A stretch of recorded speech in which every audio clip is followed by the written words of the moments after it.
আপনারা দেখছেন একুশে টেলিভিশন।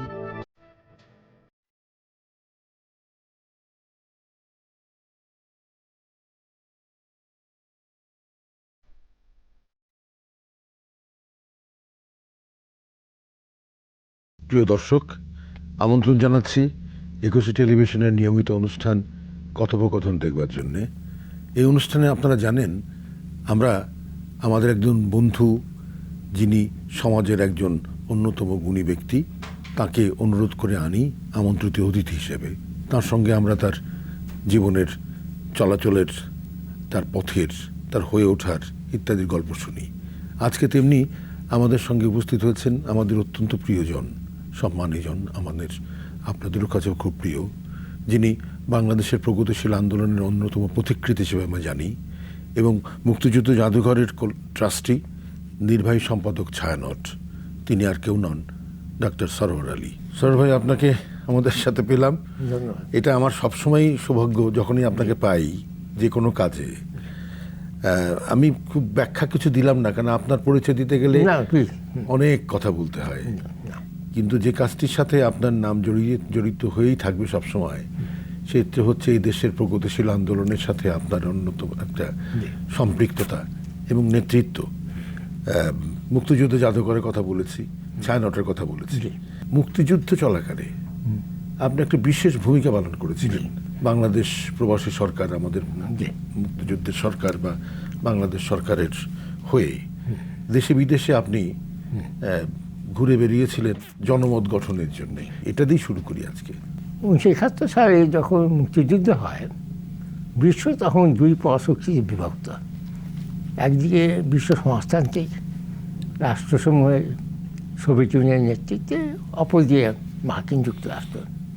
দুর্ভাগ্যজনকভাবে মুক্তিযুদ্ধের সময় মার্কিন প্রশাসন পাকিস্তানের সাথে সমর্থন জানায়। কাজে তার বিপরীতে মুক্তিযুদ্ধকালীন যে সরকার ছিল, ভারত সরকার, তার উপলব্ধি করে যে বাংলাদেশের মুক্তিযুদ্ধে যে বিজয় হতে হয় তাই সোভিয়েত ইউনিয়ন এবং সমস্ত বিশ্বের সমর্থন থাকবে। সেই জন্য প্রবাসী সরকার মুক্তিযুদ্ধকালে যে প্রথম প্রতিনিধি দল প্রেরণ করেন, এটি পরে উনি আমাদের পররাষ্ট্রমন্ত্রী হচ্ছে আবুল সামাদ আজাদের নেতৃত্বে আমি ও জামা বলেন হাঙ্গেরিতে বুদাপেস্ট থেকে বিশ্ব শান্তি সম্মেলন 4 সূত্র হয়ে গেছে। তখন সোভিয়েতের পজিশন ছিল যেটা আমি ওটাই জানতে চাচ্ছিলাম সেটা হচ্ছে যে আপনি আমাদের তৎকালীন পরবর্তীতে আমাদের পররাষ্ট্রমন্ত্রী ছিলেন আবদুল সামাদ আজাদ। আর কার কথা বললেন? মাহবুব আলী বলেন, ন্যাপে একজন মাহবুব আলী সাহেব, বাম নেতা ছিলেন। জি, আপনারা বুদাপেস্টে গেছিলেন প্রথমে, তারপরে মস্কো, পূর্ব জার্মানি, পোল্যান্ড। মস্কো, পূর্ব জার্মানি, পোল্যান্ড। এটি মোটামুটি জানা হয়ে গেল আমাদের। ব্যাখ্যা করতে গেলে অনেক সময় যাবে। আপনি 60 দশকে যে প্রগতিশীল আন্দোলন, বাঙালি জাতীয়তাবাদের আন্দোলন, অসাম্প্রদায়িক বাংলাদেশের বঙ্গভূমির জন্য, বাংলাদেশ পূর্ব বাংলার জন্য যে আন্দোলন, সেখানে সম্পৃক্ত ছিলেন। ছায়ানটের সাথে সম্পৃক্ত ছিলেন, সেটা আসতে হবে। কিন্তু রবীন্দ্রনাথের 100তম জন্মবার্ষিকী, যেটি পাকিস্তান সরকার বন্ধ করে দিয়েছিল, সেখানেও আপনি যুক্ত ছিলেন। এগুলি নিয়ে আমি শুনতে চাই না, কারণ এগুলো মোটামুটি আমি বলেই দিলাম জিনিসগুলো। তবু আমি জানতে চাই একটুখানি হলেও, সেটি হচ্ছে ছায়ানটের যে প্রথম বাংলা নববর্ষের অনুষ্ঠান, সেটার সাথে কি আপনি সম্পৃক্ত ছিলেন? না, আমি 64 সালে ছায়ানট যে সঙ্গীত বিদ্যায়তন, সবাই ডাক্তারি পাস করেছে, ওখানে বসতাম, বেতন নিতাম, একেবারেই স্বেচ্ছাসেবী। 67 সালে যখন ছায়ানট পয়লা বৈশাখে একটি বাঙালি মিলন মেলা করার চেষ্টা করেছিলেন, তখন আমি নিতান্তই স্বেচ্ছাসেবক। 68 সালে আমি ছায়ানট যোগ দিয়েছি কাজী-বেশ বৈশাখ। 68 সালে? জি। আপনি পড়াশোনা শেষ করেছেন তখন? 65 আমার চাকরি পাস করে। আমার সৌভাগ্য হয়েছে, 60-এর দশক খুব তাৎপর্যপূর্ণ সময়। তো এই ছাত্র আন্দোলনে আমাদের মুক্তিযুদ্ধ আপ্রান্তে প্রকাশিত ছিল, বঙ্গবন্ধু আন্দোলনের সাথে যুক্ত হওয়ার সুযোগ হয়েছে আমার। কাজে ওই সূত্রটা রয়ে যেতে পারে। কিন্তু আমার পালা বদল হল যখন আমি ছায়ানট যোগ দিলাম 68 সালে। 68 সালে যে ছায়ানট মনে করছে যে গানের মধ্য দিয়ে বাঙালি জাতীয়তা বোধকে কীভাবে জাগ্রত করা যায়। সেক্ষেত্রে বঙ্গবন্ধুর নেতৃত্বে যে জাতীয় মুক্তি আন্দোলন হয়েছে বাংলাদেশে,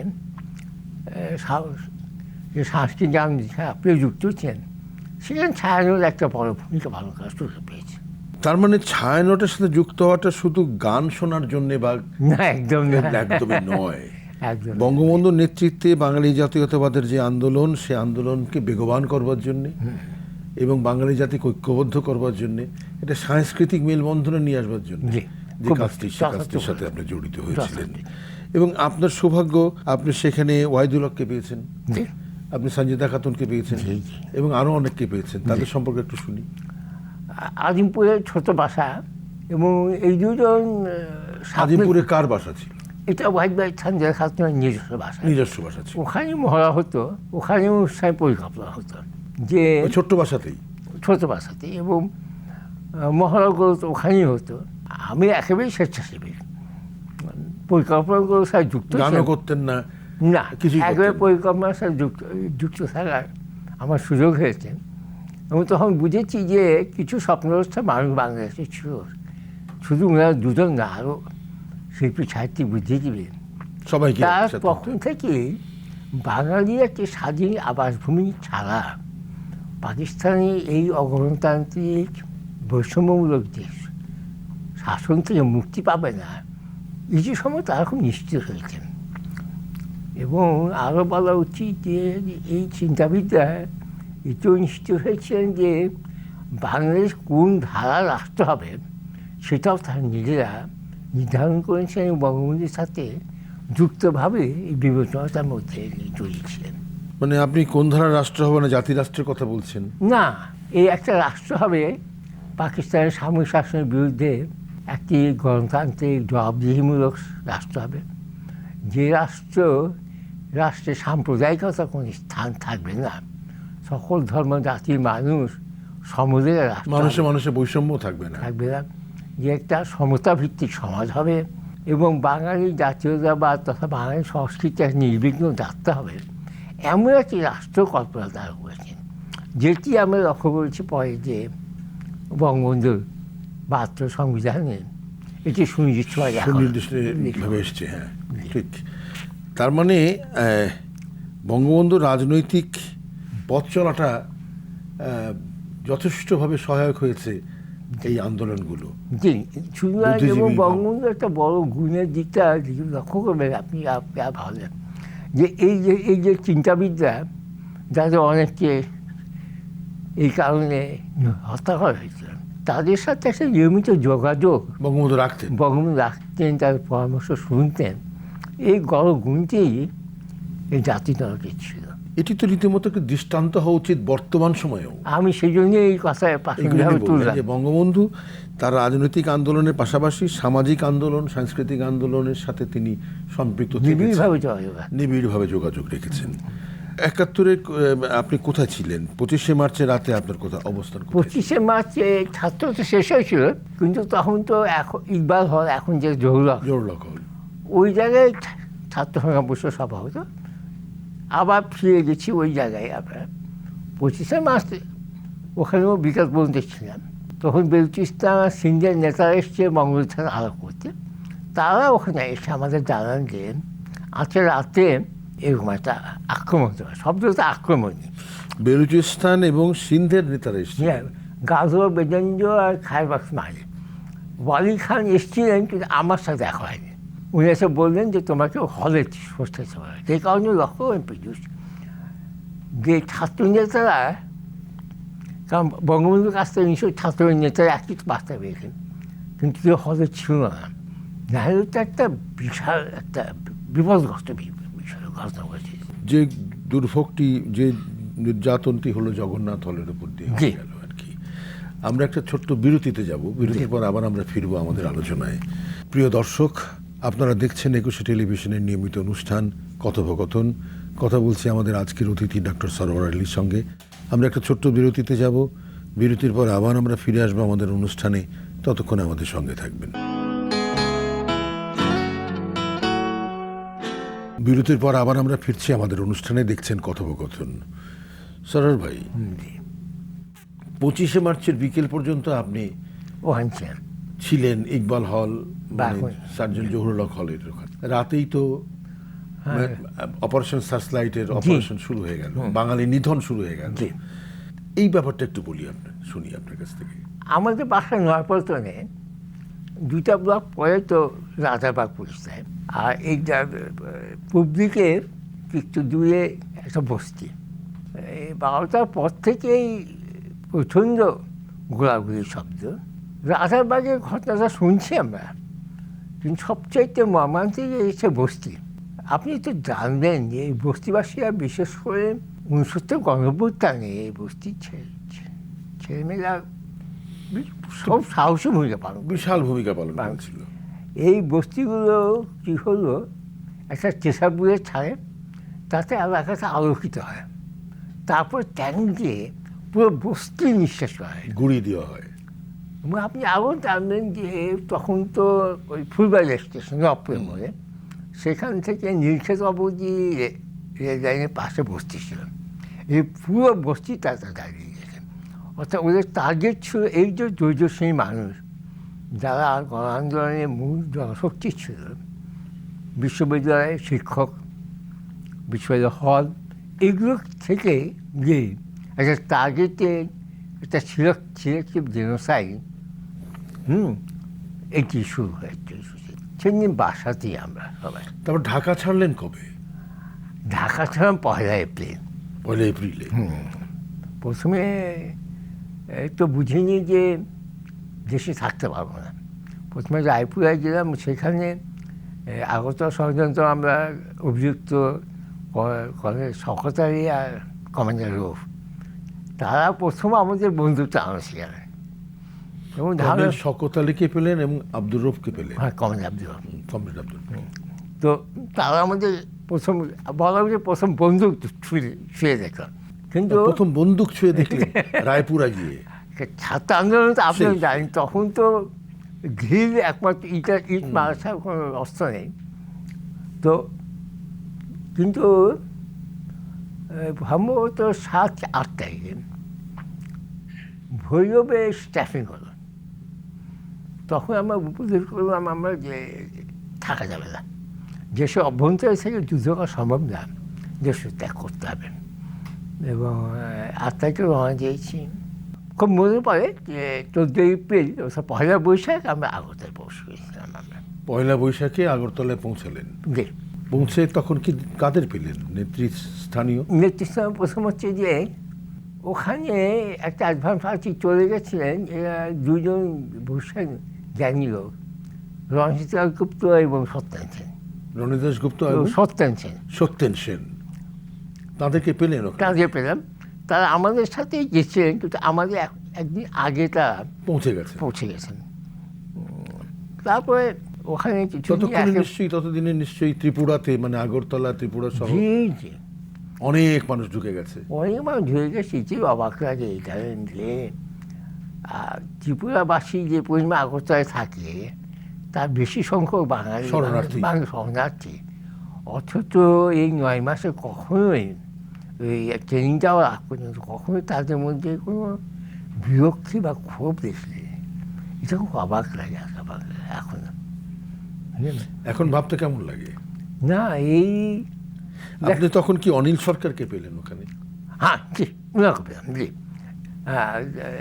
সাংবাদিক। জি, হ্যাঁ। এটি এখনও আমার কাছে খুব অবাক লাগে, কারণ মুক্তিযুদ্ধ চালু হওয়ার পর মুক্তিযুদ্ধ ইচ্ছা নিয়ে না আসা হইতো। ভারত সরকার স্বাভাবিকভাবে পাকিস্তান যখন হলে তা উপকৃত হবেন তাই খুঁজলাম। কিন্তু ভারতের সাধারণ মানুষ যে সহমর্মিতা, যে সহানুভূতি দেখিয়েছে এর তুলনা নাই। এটা আমার না, সম্ভব আপনার না, সবারই একই কথা। সকল একই কথা। 71-এর স্মৃতি যাদের কাছে এখনো জল করে তাদেরকে মানতেই হবে এই কথাটা, যেটা আপনি বললেন যে ভারত সরকার কি করেছে সেটি যাতে বড় জিনিস হচ্ছে, পশ্চিমবঙ্গ, ত্রিপুরা, আসাম এই অঞ্চলের মানুষেরা যে সহযোগিতার হাত আমাদের বাড়িয়ে দিয়েছিল সেটি তো আপনি বললেন, আপনার কথাই এলো। এবং সেখানে অনেক গুণী মানুষের সঙ্গেও আপনাদের পরিচয় হলো। হ্যাঁ, অধিকাংশ কলকাতায়, ওখান থেকে কলকাতায় গেলেন? কলকাতায় ওই যে সেটা দীর্ঘ বুদাপেস্ট পথ। বুদাপেস্ট যাওয়ার পথে কলকাতায় যেতে হয়েছিল। কলকাতা হয়ে তো বুদাপেস্ট গেছি, ওই যে ফরাসি সরকারের হ্যাঁ, প্রতিনিধি। হাঙ্গেরিতে গেলেন। তখন মনে করেন যে ইরা মিত্র, রমেশ মিত্র, গোপাল হালদার, তাদেরকে কলকাতায় গিয়ে পেলেন। তাদের কলকাতায় গিয়ে। ওয়াহিদুল হকদের পেলেন? ওয়াইল ভাই হলো একটু ইনসিডেন্টাল। এই জন্য আমি বলছি যে 144 লেনিন সরণি বলে একটা ভাঙা বিল্ডিং আছে, সেখানে সংস্কৃতি ওই যে মুক্ত সংগ্রামী শিল্পী সংস্থার রিহার্সালগুলো হয়, যেটা ওয়াহিদুল্লাহ সঞ্জয় খান তার পরিচালনা করছেন। ওরা এক ঘরে থাকে। ওখানে বিশ্ব শান্তি পরিষদ যা সূত্র ধরে আমরা বুদাপেস্ট গেছি সম্মেলনে, তাদেরও একটা অফিস আছে। Medical association, West Bengal bank. বিশ্ব শান্তি পরিষদের তখন কি শান্তি কে ছিলেন? তখন বিশ্ব শান্তি পরিষদ সেক্রেটারি হচ্ছে রমেশচন্দ্র, রমেশ দত্ত। আর ভারতীয় হচ্ছে চিত্তবিশ্বাস। তা আমরা চিত্তবিশ্বাস সাথেই গেছিলাম। আপনার সাথে তখন তাজউদ্দিন সাহেবের মানে তখন প্রধানমন্ত্রী? একবার মাত্র যাওয়ার আগে একটা ছোট ব্রিফিং, উনি তো খুব কম কথা বলেন, একটা খুব ছোট ব্রিফিং আমরা তিনজনকে দিলেন। এবং কলকাতায়, দিল্লিতে আরেকটা ব্রিফিং পেলাম ভারতের পররাষ্ট্রমন্ত্রী শরণ সিংয়ের কাছ থেকে। শরণ সিং তখন ভারতের প্রধান পররাষ্ট্রমন্ত্রী ছিলেন। ওইখানে একটু আছে বলা উচিত, ভারতের যে প্রতিনিধি দল যাচ্ছে, প্রধান হচ্ছেন বিকে কৃষ্ণমেনন। কৃষ্ণমেনন? জি, উনি তো জওহরলাল নেহরু দপ্তরবিহীন মন্ত্রী ছিলেন। তাদের সাথে যখন আলোচনা হলো, তখন শরণ সিং বললেন যে ভারত সরকারের পরিষেবা হচ্ছে বঙ্গবন্ধুর মুক্তি, যারা নির্বাচিত প্রতিনিধি তাদের ক্ষমতা অর্পণ করে একটা রাজনৈতিক সমাধান করে। এটা মে মাসের কথা। শরণ সিং যখন আমাদের সাথে আলাদা বসেন, তখন আমাদের বলে, আপনারা তো বাংলাদেশের মানুষ, হ্যাঁ, আপনি তো আপনার নিশ্চয়ই স্বাধীনতা বলবেন, তাই না? হ্যাঁ, যে স্বাধীনতা ছাড়া সমাধান আপনার বলবেন তো, তো আমার সাথে বলতেই তো যাচ্ছে। তখন উনি কি বললেন? না, হ্যাঁ, এই যে একেবারে আপনি বলতে চাচ্ছেন যে ভারতের তখনই ছিল যে রাজনৈতিকভাবে এটা সমাধান, বঙ্গবন্ধুর শেখ মুজিবুর রহমানের মুক্তি, এইসব মিলিয়ে একটা সমাধান হতে পারে। আর আপনি তো যাচ্ছেন একেবারে বাংলাদেশ স্বাধীন করবার জন্য, সেই এসে যাচ্ছেন সুপারিশ। আমরা আরেকটা ছোট্ট বিরতিতে যাব। প্রিয় দর্শক, দেখছেন আমাদের নিয়মিত অনুষ্ঠান কথোপকথন। কথা বলছি ডাক্তার সরোয়ার আলীর সঙ্গে। আমরা আবার একটা ছোট্ট বিরতিতে যাচ্ছি। বিরতির পর আবার আমরা ফিরে আসবো আমাদের অনুষ্ঠানে। ততক্ষণ আমাদের সঙ্গে থাকবেন।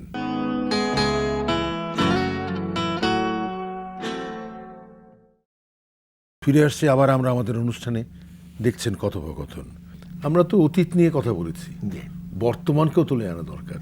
মুক্তিযুদ্ধ জাদুঘর যেভাবে আপনারা তৈরি করলেন কয়েকজন বন্ধুরা মিলে, সেটা এখন বিশাল, এবং সেখানে মুক্তিযুদ্ধের চর্চা হচ্ছে, মুক্তিযুদ্ধের ঐতিহাসিক চর্চা, ইতিহাসের চর্চা ইত্যাদি ইত্যাদি হচ্ছে। কতখানি মনে করছেন, মানে আশাপ্রদ হচ্ছেন? 53 বছর হয়ে গেল তো, ইতিহাস বিকৃতি বিষয়টি এখন তো নেই, ভুলে যাওয়াটা, বিস্মৃতি বিষয়টি একটু প্রাধান্য পাবে। কাজেই যত বেশি ছেলেমেয়েরা যাচ্ছে, আমাদের স্কুল প্রোগ্রামটা খুব সফল। এবং কতগুলো স্কুল এখন আপনাদের স্কুল প্রোগ্রামে আছে? এখন তো মনে করেন যে প্রতিদিন আমার বাসে করে ছেলেমেয়ে নিয়ে আসি। তারা ফিল্ম দেখে, জাদুঘর দেখে, খুঁজে অ্যাপ্লাই করে। একটা ভ্রাম্যমান জাদুঘর আছে, দুটো বাস, যেটি বাস আর উপজেলা জেলাগুলো 2 বাস হয়ে এসছে। এবং এটি আমার প্রধান প্রোগ্রাম। বাসে করে স্কুলে ছেলে মেয়েদের নিয়ে যান? যাই, এখানে একটা বাস আছে, যে বাসটি উপজেলা পর্যায়ে পর্যন্ত স্কুলে যায়। উপজেলা পর্যন্ত স্কুলে যায়? জি। ওইখানে 15 দিন গিয়ে কি মুক্তিযুদ্ধের কথা বলেন? ওই প্রদর্শনীটা দেখে। আর যেহেতু ভ্রাম্যমান জাদুঘর, যেটা ভ্রাম্যমান জাদুঘর, কিন্তু যেটি বেশি জরুরি মনে হয় আপনাকে বলি আমি, সেটা হচ্ছে যে মুক্তিযুদ্ধের মধ্য দিয়ে যে ধারা রাষ্ট্র আমরা চেয়েছিলাম, এই মানবাধিকার বিষয়টি, অসাম্প্রদায়িক বাংলাদেশের বিষয়টি, এটি কিছু ইলাস্ট্রেশনের মাধ্যমে আমরা তৈরি করেছি প্রদর্শনী, সেটি তারা দেখে। ছায়ানটও তো এখন একটা বিশাল ছায়া নট, মানে এখন তো বিশাল হয়ে গেছে। এখন যে এখন যে নালন্দার সাথে, স্কুলের সাথে কি আপনি জড়িত আছেন? নালন্দা যে যে আমাদের যে গভর্নিং বডি এবং যে উপসংসদ, তার সাথে তো যুক্ত আছি। ওটা রবীন্দ্রসঙ্গীত সম্মেলন পরিষদের সাথে যুক্ত আছেন? হ্যাঁ, তবে মানে মোট কথা আমি যেটা শুরুতে বলেছি, সবকিছুর মধ্যে সবকিছুতেই আপনি মধ্যে আছেন। আছি, কিন্তু যে পরিমাণ সময় উদ্যোগ দেওয়া উচিত, বয়স হয়েছে, আমি এখন বলবো তো যে- আগের মতো পারি না। আমি বলবো যে আমার দেখায় একটু বেশি দিয়েছেন, মনে হয় আর- বেশি দিয়েছেন, প্রাপ্তির চিন্তা করেননি কখনো? না, সেটি তো ভাবনার মধ্যে বোধ হয়। এটা একটা একটা ভালো কথা বলেছেন। ৭০ দশকে যারা যে ধারায় রাজনীতি করল, তাদের কারোর মধ্যে ছিল না, এখন নেই, বুঝলেন? ওই একটা বড় একটা তাৎপর্যপূর্ণ দশক আমরা অবশ্যই। অতিক্রম করেছি। এবং সেটার জন্য সৌভাগ্যবান তো বটেই, আমি বলবো আমি আপনাকে। নিশ্চয়ই সৌভাগ্য। ৬-এর দশকে যারা ঋদ্ধ হয়েছেন, জি। ৬-এর দশকে যারা সংগ্রামী হয়েছেন, ৬-এর দশকে যারা রাজপথে হেঁটেছেন, তাদের মতো সৌভাগ্যবান মানুষ আমি পৃথিবীতে আমার দেখি না নেই, কাউকে, না। বাংলাদেশের এখানকার বাঙালিদের মধ্যে। বর্তমান সময়ে মুক্তিযুদ্ধ নিয়ে বর্তমান সময়ে অবস্থানটা এবং মানুষের মনোভাবটা কি মনে করেন? সাধারণ দিবস, বিজয় দিবস অধিকাংশ মানুষের কাছে ছুটির নেই, বিশ্রামের ভবনের মধ্যে থাকে। কিন্তু যে ধারা রাষ্ট্র চেয়েছিলাম, একটা অসাম্প্রদায়িক রাষ্ট্র, সেটার জন্য এখনো লড়াই করতে হচ্ছে। এখনও করতে হচ্ছে। আরও এই কারণে যে এই অপশক্তিকে রাষ্ট্র পাকিস্তান আমার পৃষ্ঠপোষকতা করালাম, যে সমাজের গভীরে প্রবেশ করেছে। কিন্তু আপনি কি আশাবাদী নন যে একদিন আমরাও?